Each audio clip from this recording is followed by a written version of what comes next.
c'est parti. Coucou les gros bidous. Si vous êtes là en mode v'là une revenante, la v'là chimie, vous avez raison, une revenante est là parmi vous. Et je ne reviens pas de très loin, mais quand même, ça fait pas mal de temps que j'étais plus sur ma chaîne, ce qui est toujours un peu stressant de revenir, et surtout quand on n'a pas du tout la moindre idée de ce dont on va parler. Mais en gros, le thème de la vidéo, c'est juste vous donner des nouvelles, vous dire pourquoi je suis moins sur YouTube en ce moment et quels sont les plans pour l'avenir, même si c'est toujours au moment où on fait des grandes annonces en mode je disparais, non je reviens, qu'on fait juste l'inverse. Donc je pense pas qu'il y aura des grands effets d'annonce. En tout cas, ne prenez aucune annonce comme un grand effet d'annonce, c'est juste des possibilités. Parce que je pense que c'est ça le truc principal à ce stade, c'est que je me sens pas très liée à YouTube comme format avant tout, comme plateforme. Ça fait du temps que je m'y sens de moins en moins à l'aise. Tout ça, ça s'est précipité avec le stress lié aux élections qu'on allait avoir au mois de juin de l'année passée. Les élections, ça a été pire, surtout sur YouTube notamment. Le fait d'avoir des pubs pour l'extrême droite et tout ça, c'est quelque chose... La base de la base, pour moi, c'est l'antifascisme. Et donc, être sur une plateforme qui a des affinités avec l'extrême droite, c'est problématique. Et c'est, comme pour beaucoup d'entre vous, j'imagine, si vous suivez cette chaîne en particulier, c'est difficile d'être sur n'importe quelle plateforme parce qu'on a bien vu à quel point ça s'est précipité ces dernières semaines. Et on peut pas, il n'y a vraiment plus moyen de se voiler la face et de faire ouais, mais en fait, c'est pas trop du techno-capitalo-fascisme. Si, ça l'est. et pour moi, il n'y a juste pas moyen de faire des concessions par rapport à l'extrême droite. Et donc, c'est pas évident de trouver l'envie d'être sur cette plateforme et d'être sur aucune autre en réalité. Et c'est pas évident non plus de voir qu'il y a une espèce de déni, en particulier dans les communautés tarot et toutes ces questions-là. Mais bon, moi-même, je suis un peu déconnectée, et donc peut-être qu'il se passe des choses dont je suis pas au courant, mais quand je vois juste passer des trucs, j'ai l'impression que c'est business as usual, et surtout, genre les Américaines et tout, il y a un problème là. Il y a vraiment un problème en fait. Et surtout, ce qui me pose le plus grand problème, c'est que le mouvement occultiste et ésotérique et New Age de la fin du XVIIIe siècle, et en particulier de la fin du XIXe siècle, au minimum jusqu'à la Deuxième Guerre mondiale, et pour plein d'autres choses on pourrait dire ensuite, a des liens forts avec l'appropriation culturelle, l'eugénisme, la suprématie blanche, l'antisémitisme et le racisme en général. Et l'eugénisme, ça veut dire aussi par rapport aux personnes handicapées. Et en tant que personne handi, c'est évidemment un sujet qui me tient particulièrement à cœur, en tout cas d'en parler en tant que personne concernée. Et non seulement on a constaté, et on le voit dans les commentaires, dans les attaques homophobes, etc., qu'il y a de plus en plus de gens avec une mentalité, une extrême droite, qui viennent au tarot et aux questions... bon, les termes que j'aime pas et qui me définissent absolument pas, occultiste, ésotérique et New Age, mais comme c'est des sujets, des thèmes sur lesquels souvent il y a quand même des points de rencontre, on est un peu obligé de faire face à ça, et le fait de ne pas prendre position antifasciste ferme à l'heure actuelle, dans un milieu aussi pollué par les pensées racistes, eugénistes, handiphobes, et un peu aussi cette espèce de truc de... Les pensées suprémacistes en général, en fait. Ouais, c'est pas possible. Et en même temps, pour moi, c'est compliqué aussi d'arriver et de tenir une position d'autorité, d'arriver avec... ma chaîne, ce sera jamais une chaîne où je vais construire des analyses approfondies sur les sujets. Je vais plutôt y aller plic-ploc et tout. C'est là où je suis plus à l'aise aussi en tant que personne handi, parce que pour moi, faire des synthèses, travailler sur des gros sujets, tout, c'est pas forcément quelque chose qui m'est accessible. Et c'est quoi ce bruit? C'est cette bougie qui fait ce bruit? J'étais à l'œil. Ouais, t'exagères. Pause, parce que j'ai pas envie de faire de montage. Elle est là. Elle s'est calmée le temps que j'arrive à elle, mais je garde un œil sur elle. Mais ça, c'est une question qui est assez importante pour moi, d'ailleurs, parce qu'évidemment, j'ai perdu le fil entre-temps. Donc oui, je ne sais pas comment tenir une position fermement antifasciste sur des plateformes qui ne sont pas fermement antifascistes déjà, et un moment de polarisation, de tout ce que ça représente aussi, d'être sur les réseaux, de se présenter. Et je suis en train d'écouter là pour l'instant Naomi Klein et Doppelganger, ton dernier bouquin. Et cette question du double, du personal branding, de notre marque qu'on présente en ligne et tout, c'est quelque chose qui me pose pas mal de questions. et donc j'ai du mal à voir la pertinence. Et donc cette flamme me rappelle à l'importance de l'activisme dans cette période-ci, mais aussi l'importance de ne pas se cramer. Et j'ai l'impression que la logique des réseaux sociaux, mais aussi la présence en ligne en général, et aussi la logique, bon, prenons l'exemple, mais en Belgique, on a un gouvernement qui vient d'arriver au pouvoir, qui pratique des politiques d'austérité, et sur plein de points, des politiques de droite populiste et d'extrême droite, avec la NVA et le MR. Bref, pas de détails davantage ici. Et au niveau global, on a Trump et Elon Musk qui occupent tout l'espace avec choses horribles après choses horribles et tout ce qui est destiné à créer un état de choc et où on est désemparé, on ne sait plus sur quoi réagir, etc. Donc je trouve que c'est à la fois important de déjouer ça, à la fois important de continuer à choisir, à bien sélectionner ce sur quoi on peut réagir, mais aussi, ce que je veux dire, donc suivre son feu, mais d'un autre côté, il faut aussi entretenir son feu, il faut entretenir son feu sur la durée, et notre feu, c'est notre passion, notre créativité, c'est aussi notre activisme, c'est aussi notre engagement, c'est aussi nos façons de nous organiser collectivement pour proposer des réponses, etc.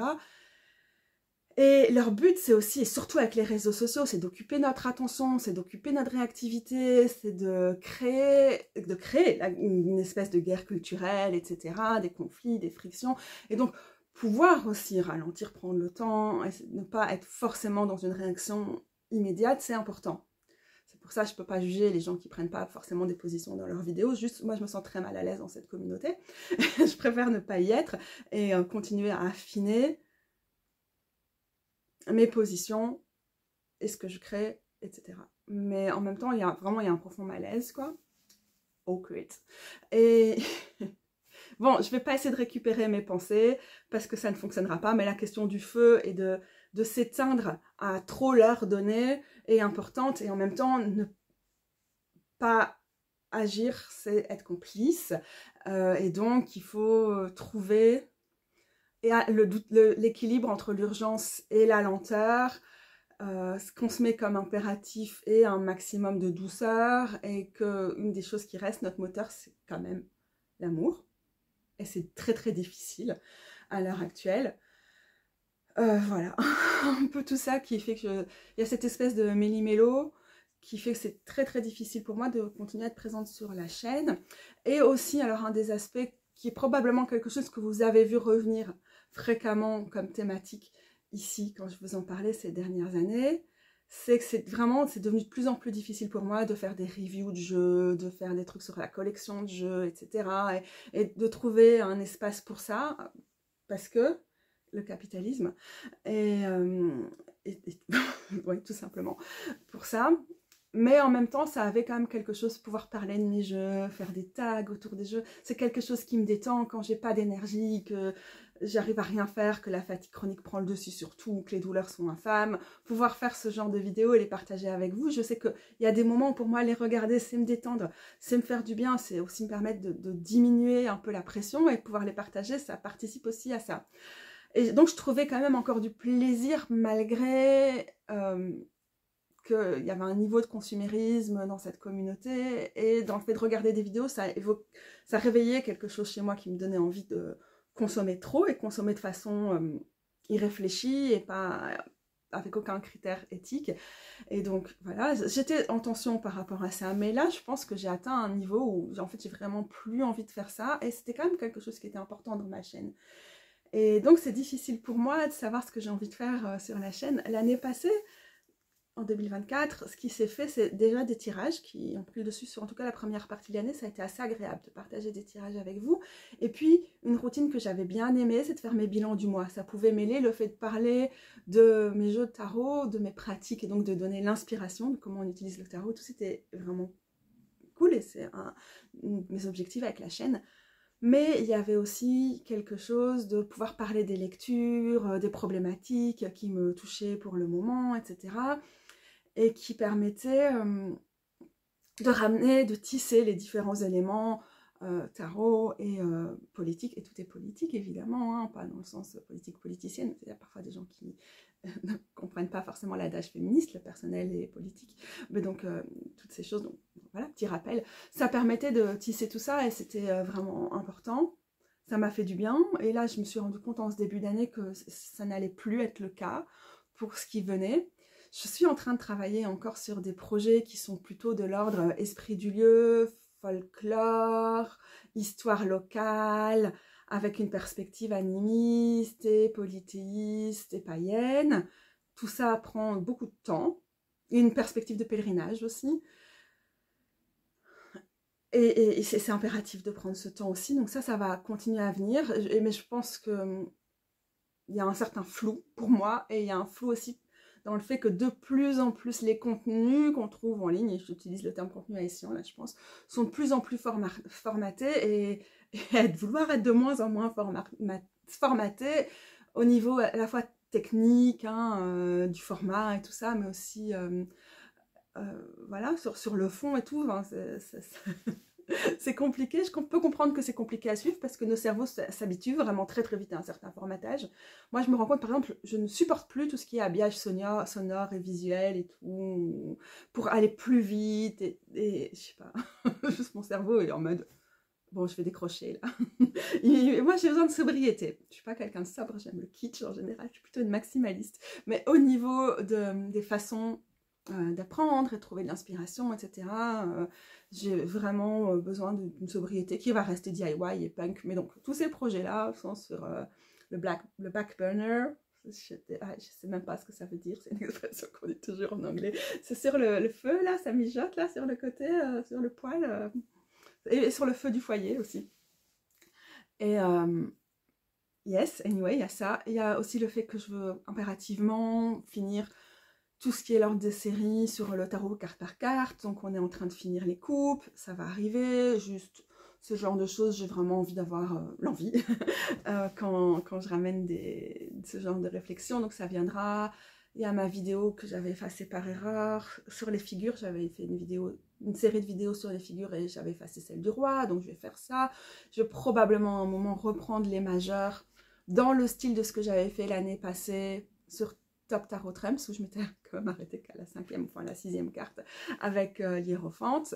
Donc ça, j'ai envie de revenir là-dessus à un moment, parce que c'est cool, je crois, mais j'ai pas l'envie de le faire pour l'instant.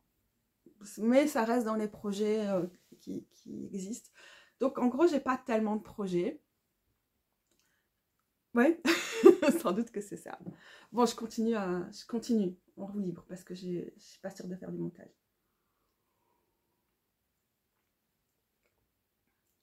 Ok. J'ai beaucoup de choses à dire en termes de...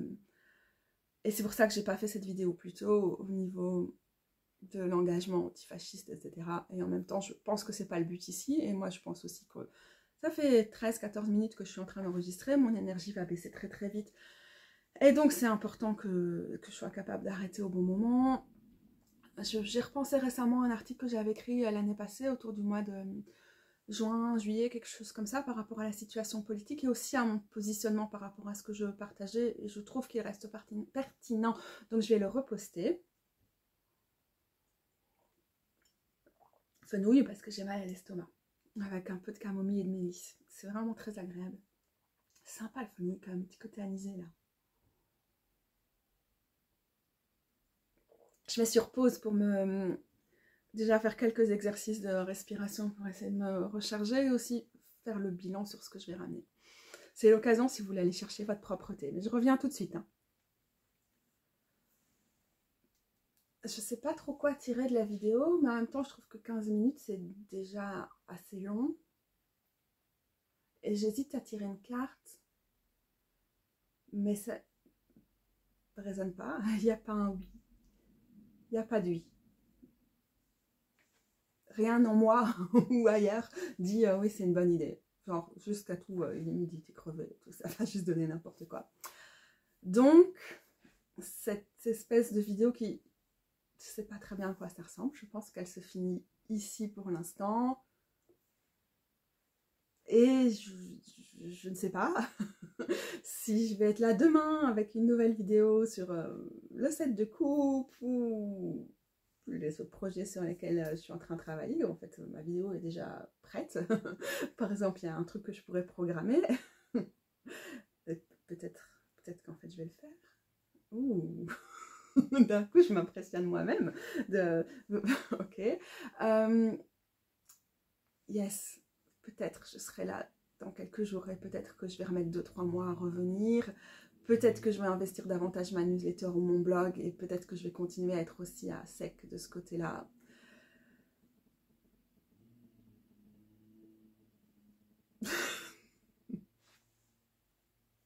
Oh, awkward, la gênance. Ok, à bientôt, peut-être les gros bidous.